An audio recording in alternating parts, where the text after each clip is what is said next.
பிஸ்மில்லாஹிர் ரஹ்மானிர் ரஹீம். அல்ஹம்துலில்லாஹி ரப்பில் ஆலமீன். ஸலாத்து வஸ்ஸலாமு அலா நபிய்யினா முஹம்மத் வ அலா ஆலிஹி வ அஸ்ஹாபிஹி அஜ்மஈன். அம்மா பஅத். அன்புள்ள சகோதர சகோதரிகளே, அல்லாஹ் தஆலா எங்கள் மீது கொண்ட அளவில்லாத கருணையின் காரணமாக புனிதமான துல்ஹஜ் மாதத்தை அடைந்து கொள்ளக்கூடிய வாய்ப்பை பெற்றிருக்கின்றோம். இந்த புனிதமான ஹஜ்ஜுடைய ஆரம்ப 10 நாட்கள் மிகச் சிறப்பான நாட்கள் என்பதனை நாங்கள் குர்ஆனிலும் சுன்னாவிலும் பார்க்கக்கூடியதாக இருக்கிறது. எனவே இந்த ஆரம்ப 10 நாட்களுடைய சிறப்புகள் என்ன, அதனுடைய முக்கியத்துவம் என்ன, அதனை நாங்கள் பயன்படுத்திக் கொள்வதன் ஊடாக எங்களுக்கு கிடைக்க இருக்கின்ற நன்மைகள் என்ன என்பது பற்றி தெரிந்து கொள்வதற்காக நாங்கள் இப்பொழுது ஷேக் ஷாஹுல் ஹமீத் கஃபூரி அவர்களிடத்தில் கேட்போம். பிஸ்மில்லாஹிர் ரஹ்மானிர் ரஹீம். அஸ்ஸலாமு அலைக்கும் வரஹ்மத்துல்லாஹி வபரகாத்துஹு. சூரா அல் ஃபஜ்ரிலே அல்லாஹு தாலா சில விடயங்களை கொண்டு சத்தியம் செய்கின்றான்.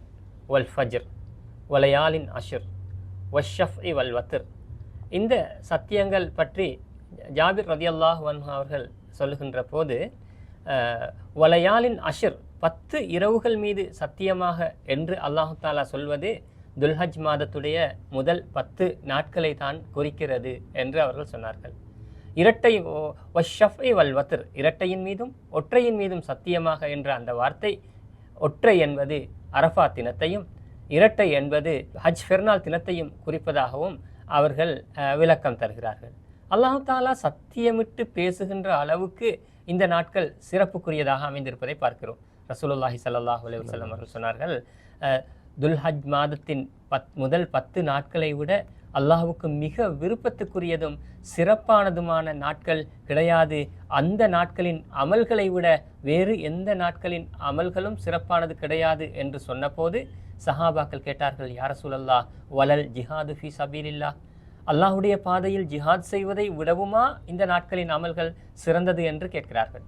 உடனே ரசூலுல்லாஹி ஸல்லல்லாஹு அலைஹி வஸல்லம் அவர்கள், ஆம், ஜிஹாதை விடவும் சிறந்ததுதான். என்றாலும் ஒரு மனிதன் தன்னுடைய உடல் பொருள் அனைத்தையும் எடுத்து அல்லாஹ்வின் பாதையில் ஷஹீதாகின்றானே அவரை தவிர என்று சொன்னார்கள். அப்ப எல்லா அமல்களை விடவும் மிகச்சிறந்த அல்லாஹ்வுக்கு விருப்பமான அமல்களாக இந்த குறிப்பிட்ட நாட்களில் செய்கின்ற அமல்கள் அமைந்திருப்பதை நாங்கள் பார்க்கின்றோம். இன்னும் ஒரு ஹதீஸிலே ரசூலுல்லாஹி ஸல்லல்லாஹு அலைஹி வஸல்லம் அவர்கள் சொன்ன விடயத்தை இப்னு அப்பாஸ் ரலியல்லாஹு அன்ஹு அவர்கள் சொல்கிறார்கள், துல்ஹஜ் மாதத்தின் முதல் 10 நாட்களின் அளவுக்கு அல்லாஹு தாலாவுக்கு விருப்பத்துக்குரிய சிறப்புக்குரிய அமல்கள் கிடையாது. அந்த நாட்களில் ஒரு நோன்பு ஒரு வருட நோன்பிற்கு சமனாகும். அந்த நாட்களில் இரவு வணக்கங்கள் லைலத்துல் கத்ர் இரவின் வணக்கங்களுக்கு சமனாகும் என்று ரசூலுல்லாஹி ஸல்லல்லாஹு அலைஹி வஸல்லம் அவர்கள் சொன்ன அந்த ஹதீஸ் திருமிதி, நசாய் போன்ற கிரந்தங்களிலே பதிவு செய்யப்பட்டிருக்கிறது. இன்னும் ஒரு ஹதீஸிலே இந்த நாட்களை விட சிறந்த நாட்கள் கிடையாது, எனவே இந்த நாட்களிலே நீங்கள் தஹ்லீல், லா இலாஹ இல்லல்லாஹ், தக்பீர், அல்லாஹு அக்பர், தஹ்மீத், அல்ஹம்துலில்லாஹ் போன்ற திக்ருகளை அதிகம் செய்யுங்கள் என்று ரசூலுல்லாஹி ஸல்லல்லாஹு அலைஹி வஸல்லம் அவர்கள் சொன்ன ஹதீஸ் புகாரி, முஸ்லிம் ஆகிய 2 கிரந்தங்களிலும் பதிவாகி இருக்கிறது.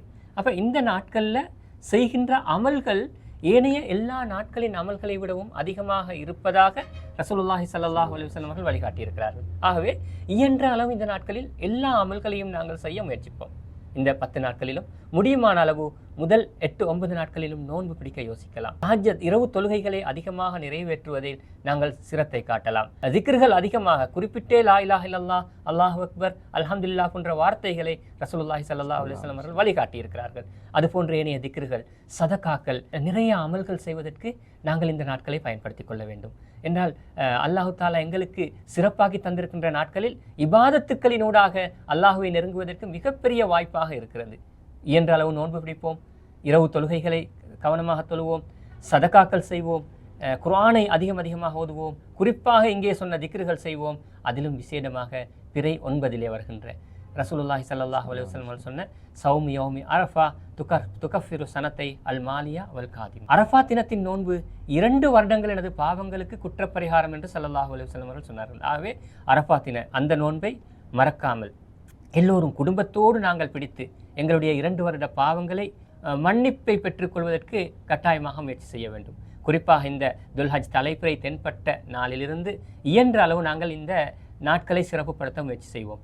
மிகச்சிறந்த ஜிஹாதை விட சிறந்ததாக ரசூலுல்லாஹி ஸல்லல்லாஹு அலைஹி வஸல்லம் அவர்கள் சொல்லியிருக்கின்ற லைலத்துல் கத்ர் இரவின் நன்மைகளை பெற்றுத்தரக்கூடியதாக சொல்லியிருக்கின்ற ஒரு வருடத்தின் நோன்புக்குரிய நன்மைகளை பெற்றுத் தருகின்றது என்று சொல்லியிருக்கின்ற நன்மைகளை அடைந்து கொள்வதற்குரிய ஒரு வாய்ப்பை நாங்கள் தவறவிடக்கூடாது. குறிப்பாக ஹஜ் பெருநாள் தினத்தை பொறுத்தவரை உலுஹியா என்ற ஒரு உயர்ந்த இபாதத் இருக்கின்றது. அதை ஒரு தனிப்பட்ட தலைப்பாக பேச வேண்டிய விடயம். அதற்கும் நாங்கள் எங்களை இன்ஷா அல்லாஹ் வசதியுள்ளவர்கள் தயார்படுத்திக் கொள்ளுகின்ற அதே நேரம் இந்த முதல் 10 நாட்களையும் அதிகமான நோன்புகளை நோட்போம், தஹஜ்ஜத் தொழுவோம், இரவு தொழுகைகளில் பேணுதலாக இருப்போம், லுஹா தொழுகையை தொழுவோம், அதே போன்று அதிகமான சதகாக்கள் செய்வோம், அல் குர்ஆனை இயன்றளவு அதிகமாக ஓதுவோம், திக்ருகளை நபி அவர்கள் சொல்லிக்காட்டிய வார்த்தைகள் அதனோடு சேர்ந்து ஏனைய திக்ருகளையும் செய்வோம், உறவினர்களோடு நட்புகளை புதுப்பித்துக் கொள்வோம், குடும்ப உறவுகளை பேணிக்கொள்வோம், பெற்றோருக்கு நன்மை செய்வோம். இப்படி நிறைய நன்மைகள் செய்து இந்த துல்ஹஜ் மாதத்தின் முதல் 10 நாட்களின் நன்மைகளை அடைந்து கொள்வதற்கு எல்லாம் வல்ல அல்லாஹ் எங்கள் அனைவருக்கும் அருள் புரிவானாக. வாஹிர் தவானா அல்ஹம்துலில்லாஹி ரப்பில் ஆலமீன். அஸ்ஸலாமு அலைக்கும் வரஹ்மத்துல்லாஹி வபரகாத்துஹு. வலைக்கும் அஸ்ஸலாம் வரஹ்மத்துல்லாஹி வபரகாத்துஹு.